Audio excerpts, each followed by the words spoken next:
Hello, everybody. Welcome to tonight's edition of From the Boardroom to the Locker Room. And as we wind our way down to the end of the year, certain events are starting to get up and running again. And we welcome on to the show again the Springbok Sevens coach, Philip Steyman. Philip, thank you for your time. Welcome to the show again. Thank you very much. It's been a while, and I think the last time we had a chat, things were still busy to be finalized. So really happy to be back. Yeah, we're bronze medalists at the Olympics since then. I mean, wow. Has it kind of like worn off, or is that never going to happen? No, definitely. I think we also realized this, and it's not the end goal for us. Yes, it was a good finish to a rocky season, but now the hard work starts. The players showed and the system showed that we can podium and we can get the results. So for us now, we'll take some confidence, but we also understand it's a brand new series. There will be a lot of new players on the circuit. We want to get a couple of youngsters through to make sure we're building depth in our squad. And then the biggest focus for us long term is to build towards the 2028 Olympics and maybe see if we can change the color on that medal. Absolutely. Now, Philip, I want to just go back to the beginning of the year, and I know that you're the coach of the Springbok Sevens, but you're also obviously contracted, involved with the South African Rugby Football Union. Would you have dreamed at the beginning of 2024 that our 15 side would have done as brilliantly as they've done? Our rugby structures have been amazing. We've had 50 players capped for the Springboks, and at the beginning of the year, if I'd said to you bronze medalists at the Olympics and a season to remember, you might have thought that I'd been smoking my socks. Yeah, that's an interesting comment that you make there.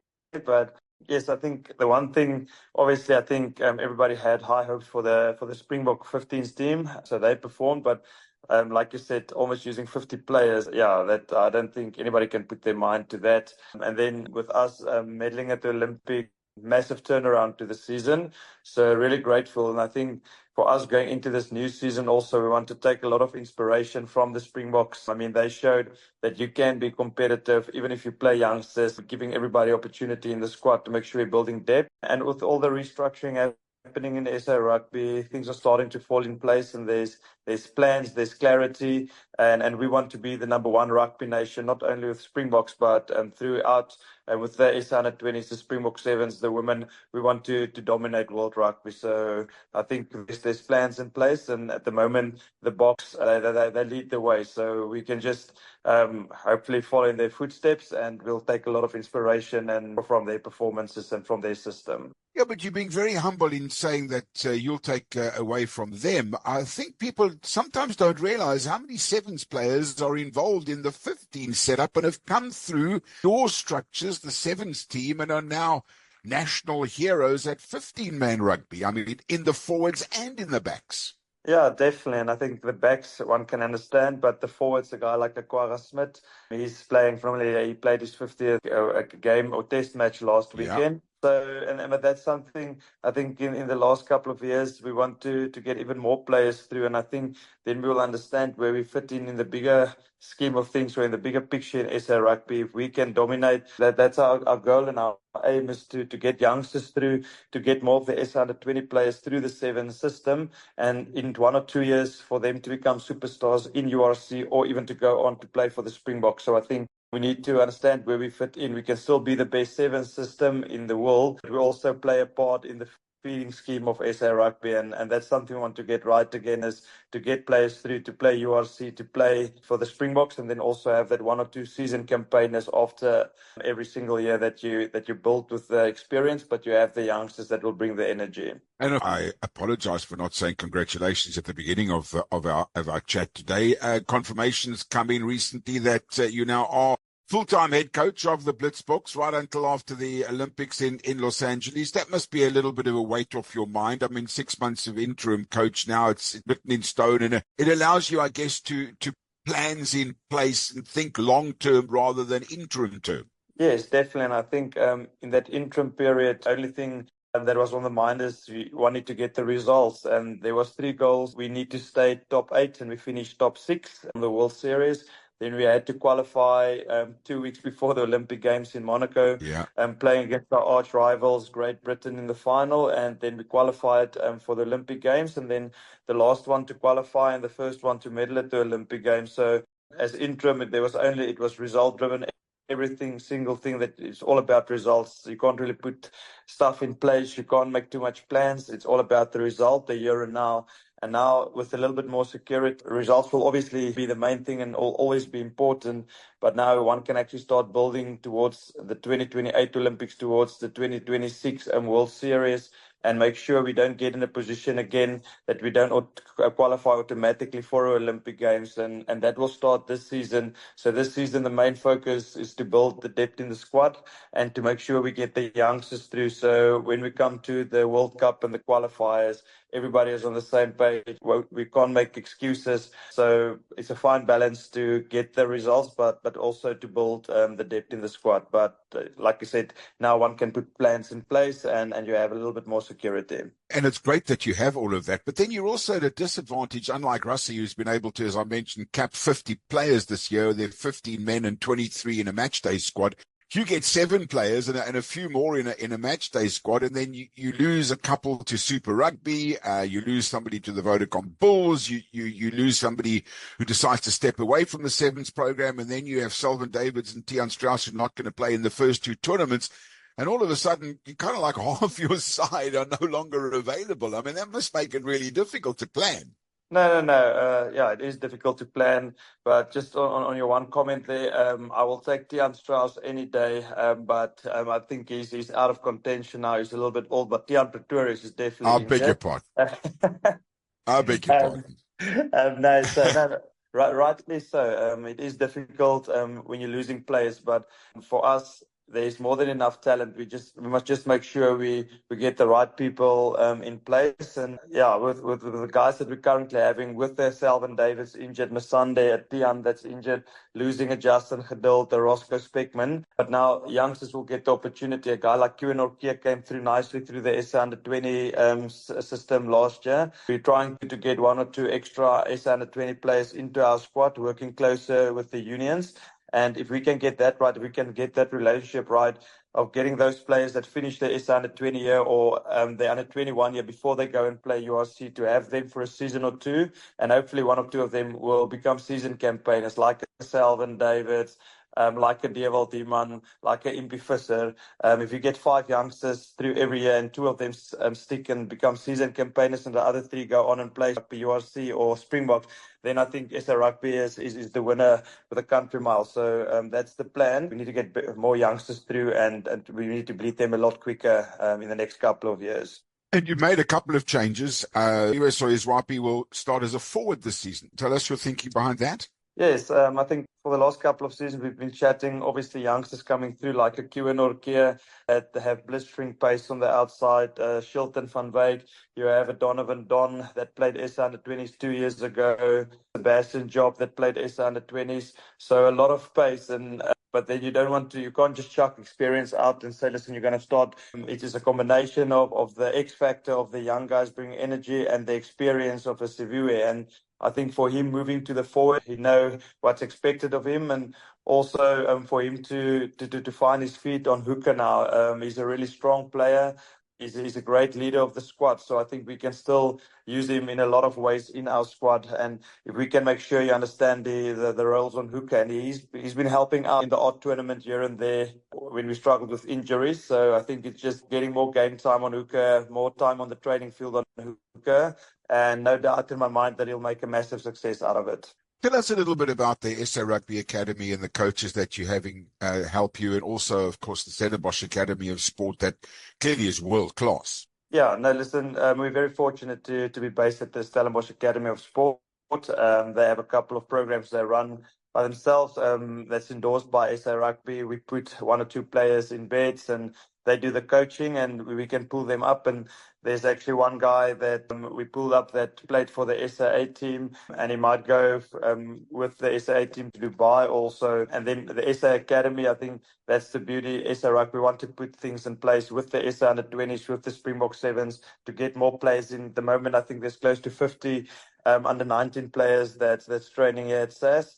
And if we can get our hands on some of those players to join us for a season or two, and then also, like you said, the coaches working close together. It's for the first time, we're all sharing office space. I can go over to the SA under-20 coach, myself and Renfred Dazel, the women coach, and the former assistant coach. We're working closely together, and I can actually tell you, I think you'll see him a lot more on the men's circuit also this year, because the women is not on the circuit, so he might help out here and there. So I think there's good energy, there's a good vibe, and there's a clear plan, and we're all working together. So it's really to give a coach a lot of confidence, knowing you have a backing of all the other coaches, and your pool of players almost becomes a little bit bigger. Yeah, it's definitely not a one-man show. And I know you've lost your captain for the first couple of tournaments, but you do have quite a lot of strength and depth and experience in that 17-man squad. Yes, no, we have great leaders. I mean, 3 of the 4 guys that's in the senior leader group, part of the squad, a guy like Impi Visser, Zane Davids,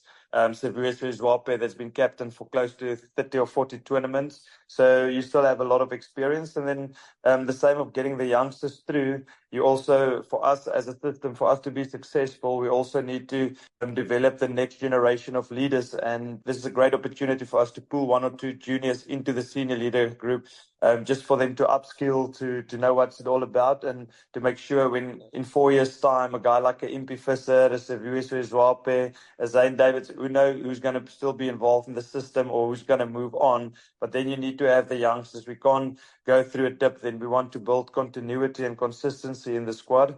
Then you have the youngsters coming through that can take over that leadership role, and the next captain that can just slot in seamlessly. One of the things about South African rugby, and there's no doubt that it falls all the way through every single one of the arms, ladies rugby, sevens rugby, schools rugby, etc., is the passion and commitment that is shown from the top all the way down. It's almost like a case of, and I don't like to use the word, I will die for my teammates, but I think you know what I mean. There's always somebody there to cover for somebody, and we've seen it so often. I guess it's easy from a coach's point of view if the players come to you with that kind of mentality. Yes, definitely. And I think that's one thing that we've been working really hard in this preseason also. We want to be, as a whole of the SA Rugby, we want to be the #1 rugby nation in the world, but also have our mini goals in the squad. We want to be the #1 sevens nation, and that not necessarily mean we're going to win everything, but that's developing players, understand where we fit in the bigger picture. But also for the players, we want to be there for them. We want to be there to develop them as leaders. We want to make sure they're the best versions of themselves. Better people makes a better system at the end of the day. And 10 years from now, guys will move on, but then they must be a great husband to their wives. They need to be a great family man, and they need to be successful in their work capacity wherever they find themselves. So it's great to have the buy-in from the players, and we want to create that healthy and safe environment that players actually want to be part of. They're proud. And like you said, well, the one thing from the supporters and from SA, there's 2 things you don't touch. You don't touch the Springbok, and you don't touch a guy's braai vleis. So that's the 2 things you don't touch in SA, and that's our motto in the team also. That's holy, that Springbok on the chest. And we have a saying, and Siabelo Sonatla used to say it quite often: even if you leave the system one day, you still have that Springbok or the Springbok 7 on your chest. Even if you don't wear the shirt, that's engraved in your DNA. So, and that's something we'll live by forever. Yeah, you can tell the team that I say just don't touch my biltong either. You can just, And Biltong, but for yeah, me, Biltong and braai vleis is hand in hand. So exactly. yeah, I think the one is, you can't go with the other one. So Absolutely. definitely. Okay, before we talk about the goals that you set for the guys, let's talk about the fixture list for the season. You're off to Dubai, and then, of course, you come back to the beautiful Cape. And I mean, I know it's a different code, but it was so warm last night to see the Cape Town Stadium absolutely jam-packed to capacity with Bafana playing. And I know that in amongst all of our sporting codes, each one of us supports the other one as best we possibly can. But it's a full and packed program. Obviously Dubai, and then I guess everybody wants to get to Cape Town, although the pressure on you in Cape Town is immense, isn't it? Yes, you only have that one opportunity every year to play in front of the home crowd.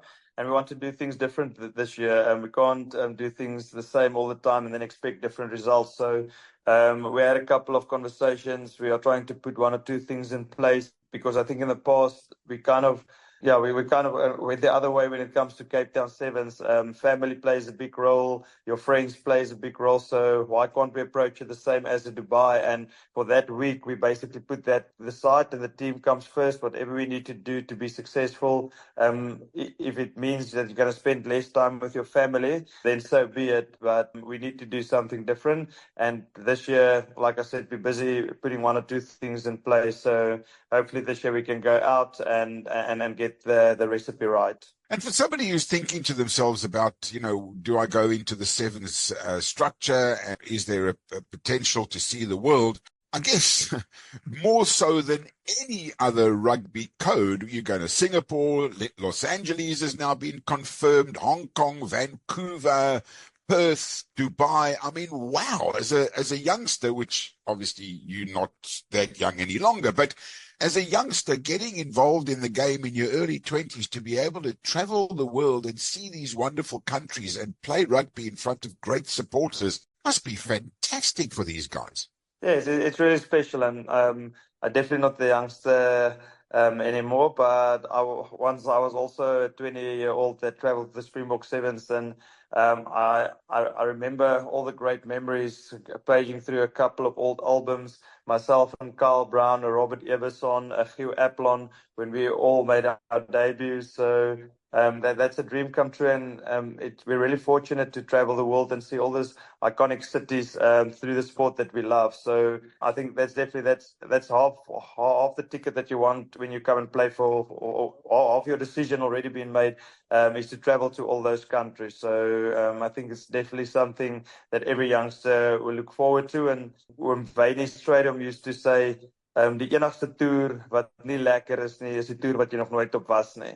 So I think that's wise words. So every tour is special, and if you can get the right combinations, then the tour is even more special. You have close bond with friends, and that relationship will last forever, especially if you travel in the back streets of Hong Kong trying to find a good coffee or trying to find good Asian food or a good burger. That's the stuff that you remember forever. And if you find a piece of biltong somewhere in Hong Kong, it'll be a South African that's made it in their backyard and offered you a bribe, because they are wonderful all over the country, the South African supporters. Let's talk a little bit about your goals for the year. I know it's still early in the year, although not that early. I mean, you start in Dubai at the end of the month. But how prepared are you up to this point? Are you happy with the preparation going forward? Yes, I'm really happy. I think we had a good preseason.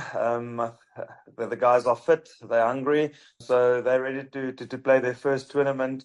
Unfortunately, we lost one or two guys due to injury, but that's part of our game. And I think that's the one thing that you can't control as a player or as a coach. Somebody suffered an injury, and you can't take that away. So you need to deal with it. But again, losing a Selvin Davids, now you might give a youngster the opportunity to put up his hands. And who knows when the new Roscoe Speckman or a new Justin Geduld is going to rock up and perform on the World Series. So I think it's a great opportunity, and that fits in with our goal for the season.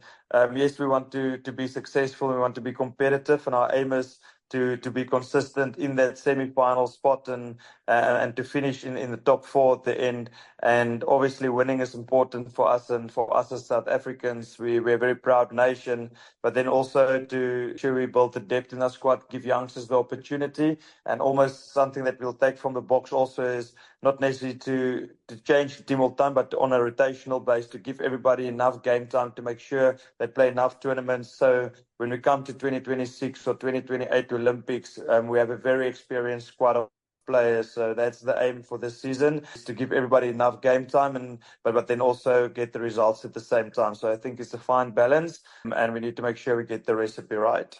I saw a picture quite recently, and I'm not sure how recent it is. I see Selvin Davids' arm is in a sling. Firstly, how is he doing? And secondly, was I just seeing it, or is his hair got longer? It definitely got longer. I don't know what shampoo he's using or what muti or whatever. I don't know. But yeah, I think when I was 20 years old, I always dreamed of having dreadlocks, but I assume that will never happen for myself because the hair is only getting less. But no, Selvin David was in a sling. I think he actually came out of a sling this week. So very good news, starting with his rehab process. So yeah, it's good news for the team, and he also plays a big part. So, and I think that's the beauty where we are now. We worked hard on the off-field stuff, our team environment, our standards in the team. And a guy like a Selvin Davids, a Tian Pretorius, a Sebastian Job, Sunday, who's all on the injured list. Every day they have training sessions, they fill up the water bottles, they serve the team, and that's sign of a good team environment. So I'm happy with what they're doing. Even though they're injured, they still play a big role and part of the team. We obviously only see the team when they're on the field and maybe just on the sidelines occasionally. And we don't really get into the dressing room. And I don't want you to give us any secrets away, but who are the characters in the dressing room? Who are the guys that make them smile the most? Because even when the chips are down, it just seems as though that fierce amongst those players is unbelievable. Yes, I think in the past there used to be one or two characters. Roscoe Speckman comes straight to mind, but now a guy like Dewald Heeman, all the time, if he have a smile on his face, then the guys are in good space. So he is quite a character in the team, a new guy, not new, but he's been injured for the last couple of months. He's back in the training squad. A guy like a David Brits brings something special to the team. Yeah, I think everybody plays their part, and even a Ricardo Duarte with his big boombox. I think the boombox is even taller than him. But yeah, he brings the vibe, so everybody knows where they fit in. There's nothing that's been forced, but everybody have a role that they play in the team. Philip, it's always great to have you on the program, and I'm going to pick your brain a little bit, if I may, because you were involved, of course, with the ladies' game as well, and that's progressed this year beautifully too, hasn't it? Yeah, no, listen, they're busy with great stuff. Unfortunately for them, not on the World Series, on the seventh side, but they're busy with the right things. And myself and Renfred and Sisal Africa are working closely together. So I think it's just a matter of time before they're back on the World Series. But then also on the 15-man side, I think a lot of emphasis and the women, they're sharing with the coach. Sevens players go and play for the 15, and Nadine Ruiz, one of the best players in the world, in my opinion. And the way they performed, especially in this last tournament, I mean, coming close, even a big upset against Australia. So women's rugby, I think we're definitely heading in the right direction. And I think it's just a matter of time until we're right there on the top where we want to be with women's rugby also. And once we've got you on the program, looking ahead to this weekend's clash, I guess you don't really want to be a Welsh supporter this weekend because it could be a bit of a slaying of the dragon there at the Principality. Yes, listen, I can't see anything. Yeah, I'd say this, and this is just my opinion, but anything good for the Welsh this weekend? I know as a coach you must always believe in your team, but I can only imagine how difficult it must be for a guy like a Gatlin this week to try to get your players up. Now you play against the world's best, and not only against the world's best, but a dominating team on all aspects of the game. So yeah, I think it's going to be a long day at the office for them, and I think that's the beauty of the Springboks also now. It doesn't matter who they're playing against, they're always up, and if a team deserves 10 points, they give them 10 points. If a team deserves 1 point, they give them 1 point, and if a team deserves 50 points, they give them 50 points. So it's almost like a no mercy, and I think the Boks are really going to be up for it this weekend again to finish off really good season, to finish it off on a high note. It's amazing how games of rugby have swings and roundabouts. And I was listening to Russie talking at the press conference after the announcement of the team for this weekend's game. And he was asked about what would he change this year. And he turned around and he said, the two decisions or the two results that we got against us, losing by 1 point. Isn't it amazing how quickly Russie forgets that we won a quarterfinal, a semi-final and a final in a Rugby World Cup by 1 point in each of those games? For a coach now, you don't really care on the margin of the win. Every loss is hard to get over. So I think that's the ones that you'll feel like, listen, you had your opportunities, and yeah, you just didn't use it at the end. But it's easy to remember the losses, the wins, and especially with the Boks now, you almost take it for granted. You expect them to win every single match. So, but it's an interesting fact that. Yeah, you forget sometimes how close you were not to get it over the line. And like you said, the margins of winning and losing so small nowadays. I think Russie can be proud of what he's been doing with the squad. Lovely stuff. Philip, it's always great chatting to you. I don't need to tell you that the whole of South Africa is behind you guys. Good luck in the first tournament. Everybody will be here screaming for you in Cape Town and throughout the rest of the season. Thank you so much for joining us on the program tonight. No, thank you guys. Always a pleasure. Always a good laugh, and always some interesting comments from your side also. So thank you very much for the support, and yeah, we'll chat soon. Don't forget the Biltong. Thanks so much, Philip Snyman, coach of the Blitzbokke. They're on their way to start the HSBC World Sevens Series. and they're into Dubai from the 30th of November to the 1st of December, and then they're back in Cape Town from the 7th to the 8th of December, and then in Perth at the end of January, 24th to 26th of Jan, in Vancouver, 21st to 23rd of February, Hong Kong, the 28th to the 30th of March, and then in Singapore, the 5th to the 6th of April, and then Los Angeles, the 3rd and 4th of May next year. So very busy program. Almost every month there's a tournament, and we will be following them with great interest throughout the season. That's tonight's edition of From the Boardroom to the Locker Room. Hope you've enjoyed it. As always, be nice to each other. Until next time, bye for now.